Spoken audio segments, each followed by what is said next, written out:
Unfortunately, Zimbabwe, we have to keep talking about the Mbuyane and Ferry, chikepe chakaoperata kubva around what 1986 up to this day, changa chasakara changa chaita yese yese chikazonyura mvura chikauraya vanhu hobo.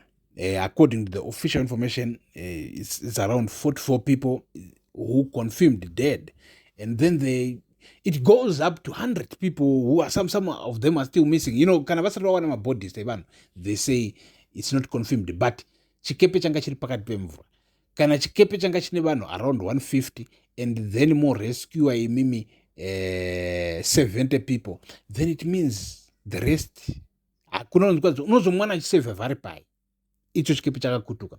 So you see the death toll is still more like underestimated, but otherwise it's big and it's bad, and no Zimbabwean want to hear these things. Muri Zimbabwe, but I want more information about this, and this more information is revealing the Zimbabwean government system, how this thing is bad, how this thing is not operating nicely, how the Zimbabwean government changowachi village, like there's no order, there's no knowledge, vanhu vasina zvavanoziva vagere pamapositions of control. Now, muri Zimbabwe, let me get into this. So, new information iri kutiudza kuti hanzi Nexus Super mfana wangu ndi comrade takawira wanga achitaura.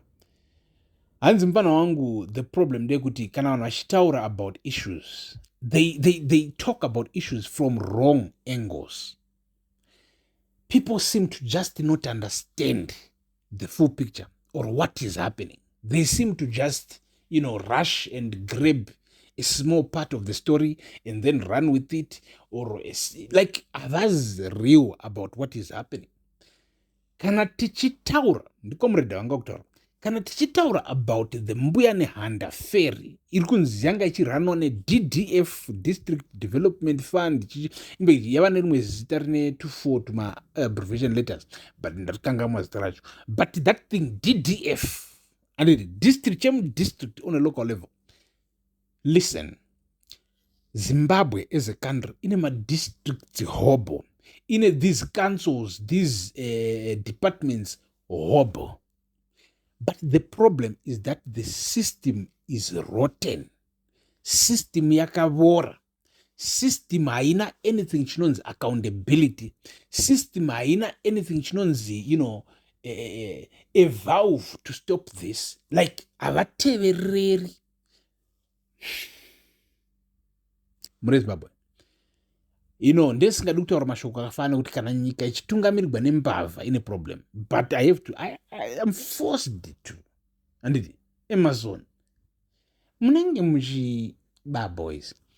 So inzwai muri Zimbabwe, Mnangagwa allegedly is accused of a lot of things, all related to corruption. And it crowdy Mnangagwa pachake, he's a busy man, but what he is busy doing,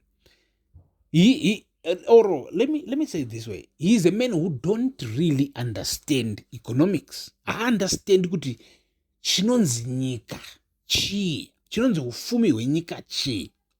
He sees billions.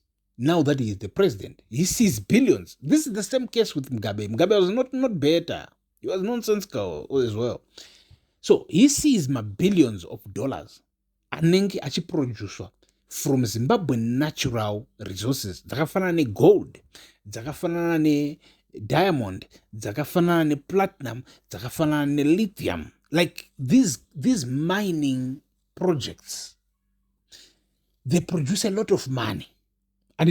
Right? But let me say this. You see, as Africa, it's funny that at the same time, as much as we are cursed, we are also blessed. We are cursed because, we have been ruled by people from other continents, like, people from Europe, people from the Americas, people from China right now, from Asia. And they take advantage of us, and then they take raw resources from us, which were given to us for free. So government yakata seya Mnangagwa, it runs on free given resources. They just make money from natural resources. They don't have to invest. They don't have to be smart. They don't have to know anything. There is just money in Zimbabwe. Do you understand that part?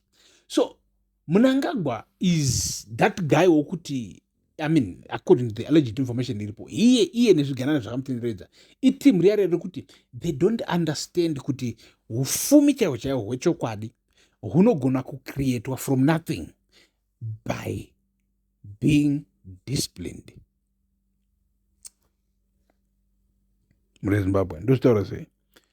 Ndiri kuti inini vanhu vanogona kurima land yavo vochengetedza zvavaproducer vozvidistributa fairly equally, and then this group riri kurima koita rimwe group rinenge richigadzira zvinhu richimanufacture zvinhu, koita rimwe group rinenge richiita all kinds of things, and then you can build a country uri munyika isina much natural resources. Do you understand the importance of what I just said? Kuti nyika isina much resources, because if we are dependent, if the government of Zimbabwe's development kana ichiti yavakatra bubblers, if it means kuti yatora mari ye lithium, some of the money from lithium sales, and then ikavaka bubblers, and then yatora mari from some gold sales, and then ikavaka Bedbridge border, and then yatora mari from some lithium, some other mineral sales, ikavaka whatever my roads or whatever anything it is building. That means that government pachayo on its own is not sustainable. It's not making any profit. It's not, it's just taking things from natural resources, and of which this unfortunately is the story irikuitika neZANU-PF. Yekuti mukanzova kumana vachiti Zimbabwe yakafuma, Zimbabwe yakadai so, it's not because the system, the government system in Zimbabwe on its own is profitable. Do you understand? The system is not profitable at all. It's just losing millions and millions and millions. But it has got one advantage. It owns natural resources where it makes money from doing nothing. Vasina zvavaita simply because company yekuchina yauya ikatsvaga lithium muZimbabwe and then end up ichiti apa muno mugweru kana kuti muno mukadoma mune lithium togona kuimaina. So company yekuchina inouya nemari yayo, youya neequipment yayo, youya neexperience yayo, yomaina, yoita everything, and then yobhadhara tax kugovernment yeZimbabwe. And then that tax is a lot of money, millions, because iyo yatora billions.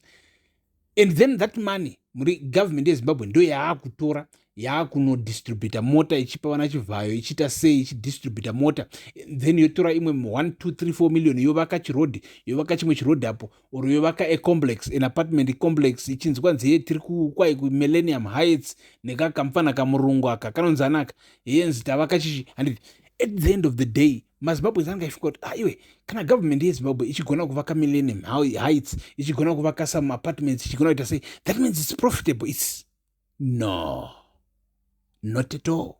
And that is the problem, because a government Zimbabwe, it's a business, it's a corporate company, it's a public corporate company that is supposed to be profitable by itself.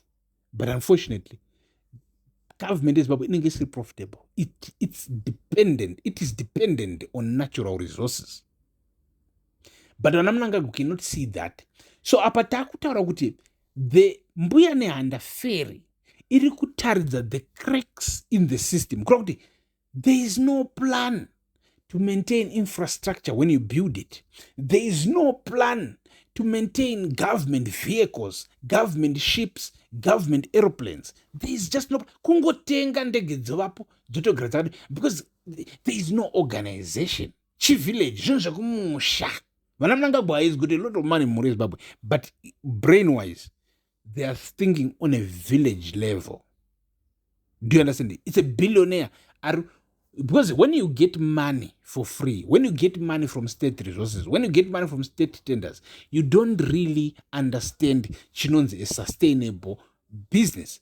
Because business rofana kuva beneficial kuvashandi vanorushandira, rova also beneficial kumuridzi, rova also beneficial to the customers themselves. Vatenga service yako, vatenga product yako, they have to benefit from it. Some of them, they have to go ahead and make money from it.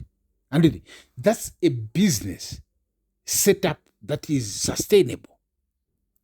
But a business setup yekuti we are just lucky kuti Zimbabwe is blessed nema natural resources akaita se gold, akaita se lithium, akaita se chi. But otherwise, kana kwauchinzi we are not that blessed nema natural resources. So government ya Zimbabwe ingadai iri broke, ingadai isiri profitable.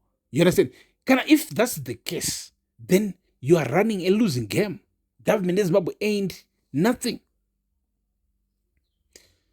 So kunyura kwedhati mbuya nehandaferi kunotaridza isusu the rotten system yokuti it must be fixed. The government must be able to build and maintain its infrastructure. Panofanira kuva a living system yokuti unotoziva kuti chero uri kumamisha wakadhonza mvura yokubva kuzinwa and chero uri kumamisha kupi kunotori nomwe mufesi wezinwa ari kushanda ikokoko ukuthi kana pipe rako rikabhesta pipe rako rikaita sei unouya in time and then they fix it. Ndo inonzi maintenance.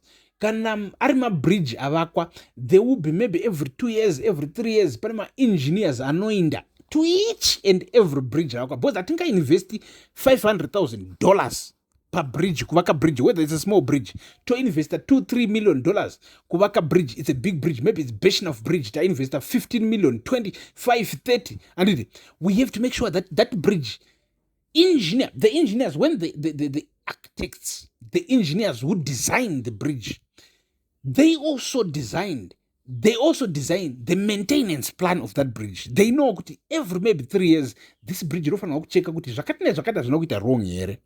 Kana zvakati nezvakati zvaita wrong, just replace those things, just fix those things, which gives the bridge more years.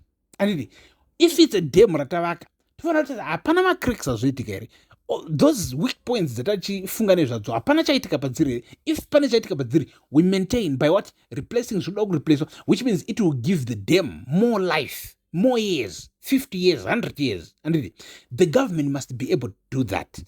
Ikavaka road inofanira kuziva kuti each and every maybe 3 years, 5 years iri kuuya ichiita check kuti hapana mapotholes amuka here, and then we have to close these things, and then we have to replace this part of the road, and then we do the ndo chinonzi a sustainable government. All these rich countries, vana United States of America, vana China, vana United Kingdom, vana Germany, they have these checks and balances. We cannot go anywhere without those checks and balances. So Zimbabwe, ndini wenyu super nexus tichitaura dziri important pano pamuzvinda wavanhu. Thank you for watching. Rugare ngaruve nemi.